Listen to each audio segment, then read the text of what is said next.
Ayan guys, so dito ngayon meron silang parang fiesta kasi ngayon meron silang competition na kung saan may mga luto silang paglalaban-labanin, maraming may-ari. Katulad nito. Ito ay patakin na manok. So ito ay itik ba?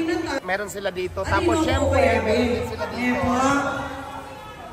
kalderitang hipon. So ito guys, for sure, lahat ng pagkain dito ng mga nilatag nila is competition ito. Kumbaga parang may mananalo dito ng prize. Kaya mamaya, tikman natin at malalaman natin kung sino ang pinakamasarap. Yun ang mag-uwi ng prize. Depende yan kung magkano yung prize. Malita ko kasi yung prize 20,000 ang bawat manalo. So kaya naman good luck. Parang ang sarap nito, oh. Ayan, meron dito naman tiri-tiri biringhi. Tiri-tiri with biringhi. Dapat papakita natin yung pangalan. Tiri-tiri biringhi. Ayan. So, parang manok din siya. Titingnan natin to. Mamaya titikman natin yan. At ito naman, patatim. So, ayan siya. Naku, mukhang masasarap lahat. Mukhang mabubusog yata kung may araw na ito. Puro lang magkakainin ko. Wala na bang iba? Ito naman, ang tawag dito ay crispy pork kari-kari. Kaya naman, Diyos ko, itsura pa lang. Busog na ako. Mamaya nga, matikman nga mamaya kung ano talaga ang mga lasa ng mga taga-Kapampangan. Kasi alam naman natin guys, pagdating talaga sa pagluluto, pinakamasarap talaga magluto ang Kapampangan. Alam natin lahat yan. At ngayon guys, matitikman na natin kung gaano kasarap ang mga taga-Kapampangan, yung mga luto pala nila, kung gaano kasarap. So, tingnan pa natin yung hindi ko lang alam kung gaano talaga kasarap ngayon ang mga taga-Kapampangan, kaya matitikman ko na mamaya. Punta pa natin yung iba guys. So ito yung crispy pork kari-kari. So mamaya. Ito naman to. Naku, tintad ng kalabaw. Lahat ang bango. So mamaya titikman natin yan pagdating ng final. Kasi ako na marami yan. Kunti pala nakikita ko sa lamesa. Dito naman, anong tawag dito? Beef broccoli. Diyos ko, napakasarap ng itsura pa lang. Mamaya matitikman na natin yan kung gaano talaga sila kasarap yung mga taga-Pampangan. Matitikman ko na. Mamaya abangan nyo yan. At syempre, meron din silang fried chicken dito. Kaya matitikman na natin ang fried chicken ng Kapampangan. So, mayroon silang gravy at saka syempre, pinaikutan ng repolyo ba ito? Tapos syempre yung fried na chicken. Kaya mamaya matitikman natin lahat yan. Ano naman ito? Ayan, tahong with salted egg na napakasarap. Mamaya matitikman natin to guys. Naku, lahat ng luto nila ang sasarap talaga. Mamaya titikman ko yan lahat. Kalangkang native na manok. Ang ganda ng pangalan ng menu niya, kalangkang native na manok. O diba? Masarap. Parang kalangkang, kinalangkang. Ito talagang pinakamasarap sa tingin ko lang. Pero mamaya titikman natin yan. Kasi first time ko nakarinig na kalangkang. Parang kinalangkang. Mamaya guys, see you mamaya, abangan natin yan at tikman natin lahat. Ano yan? Ito na po yung score sheet, criteria for judging namin kung ilan score ang ibibigay namin sa pinakamasarap na mapipili namin. At syempre magbabase po tayo doon sa mga nagustuhan nating pagkain. Pero for sure talaga mahirapan ako mamili ngayon kasi lahat ng nakita ko kanina na pagkain, lahat gusto ko masasarap. Pero syempre yung hindi ko po mapipilat, hindi po mananalo, pasensya na po kayo kasi ang hirap po talaga mag-judge, lalo na po kung talagang lahat ng pagkain ay masasarap. Pero syempre hindi naman lahat panalo, mayroon lang tayong yung nangingibabaw talaga na bibigyan natin ng score na kung saan siyang tatanggap ng prize. So yung hindi mapipili, base lang to sa panglasa ko din sa mga criteria for judging natin. So good luck! At hopefully na kung sino man po yung mananalo, congratulations. At kung hindi naman, sana hindi kayo magalit. Best lamang to sa aking panglasa at syempre sa criteria for judging na rin natin. Kasi maraming salamat po dahil sa ako sa mga inyong na-invite para makisaya ngayong araw na ito sa inyong fiesta. Ang satikman, kung gaano talaga kasarap ang mga taga-Kapampangan, iluto nyo. Manyaman sa Kapampangan. Ang founder ng Bindor Partners, ang aming madam na si Madam Malulipana. So, unang nating titikman na guys, ang tahong with salted egg ni Madam Divina. So, let's eat. Tahong with salted egg, Divina Binuya. Okay po. Sarap! Ang sarap ng ngiti! Masarap. Tama lang yung alat. medyo maanghang-anghang. Nag-aagaw buhay yung anghang, tamis, parang manamis-tamis na kaunti at saka yung ano, yung basta masarap. Yes. Paano ba ito? Wala tayong kutsara? Ayan naman, sige. Yung kanina. Ano yun? Kanina. Ito po yung ano. Ayan. Kinamayan. Tapos siyempre kailangan mayroon siyang gravy. Ayan, siyempre ilagyan natin ng gravy. Gravy ba ito? Ang sarap!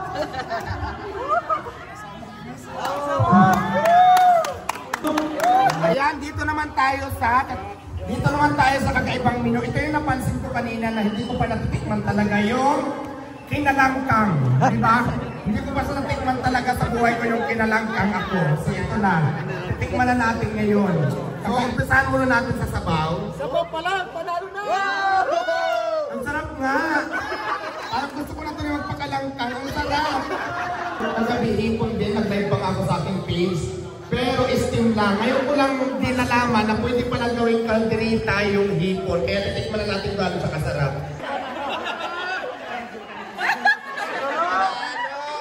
Panalo! Pwede ba lulukin na lang to? Sarap. Ang sarap!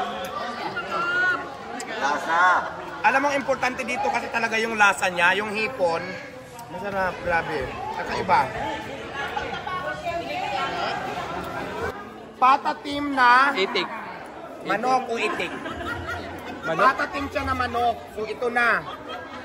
That's it. Patatim na manok. Ito talaga yung pang.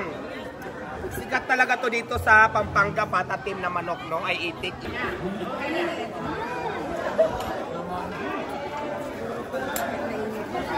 Yan. Diba?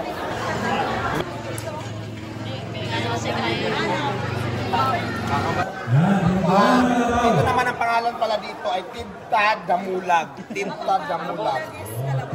Damulag, kalabaw, no? Sa amin, yung pag sinabing damulag, yung pitbahay namin tama, damulag ka. Yera ka, gano'n.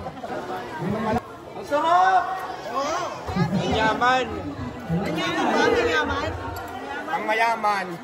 Manyaman? Red. Ito kakaiba. Tiri-tiri biringhi. Diba? Kakaiba talaga yung mga pangalan dito sa Kapampangan talaga. Ay, ano na to? Ano na yan? May ulam pa. Biryani. Oh, biryani. Biryani. Kala biryani pag tinawag sa India. Busog na ako. Hindi na ako bago dito kasi ano na to, parang overload, no? Oo nga, init. Hindi, wala tignan. Oh, pero iba lang yung luto nito, patating ko.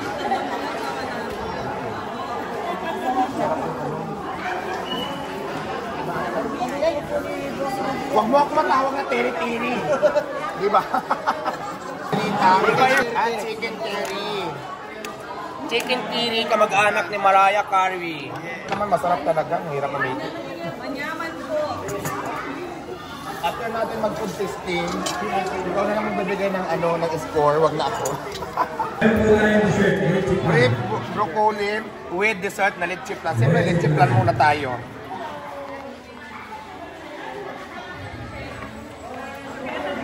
Sarap natin.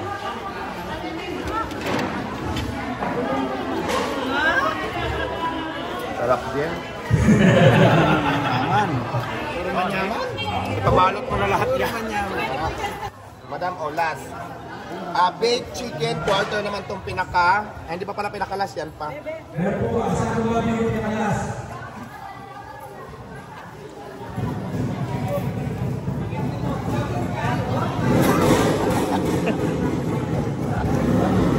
Sarap din ito. Last but not the least, ang humabol si ate. Anong pangalan itong ate? Asadong baboy. Asadong baboy.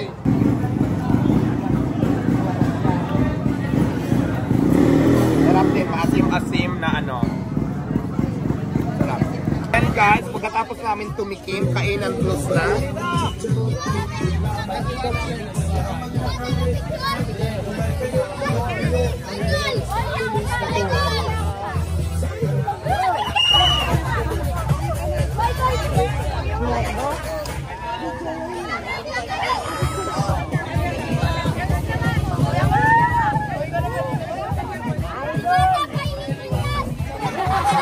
Ano na ba? Alam mo na, nag-iisa na rin siguro yun, ano?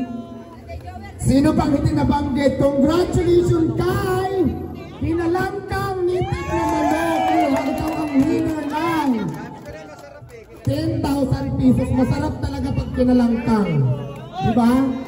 Ano masasabi mo po yan itong nanalo? Maraming salamat sa inyo. At kapag kanina linuluto ko yun, sinisigaw ko, matira matibay, matira matibay.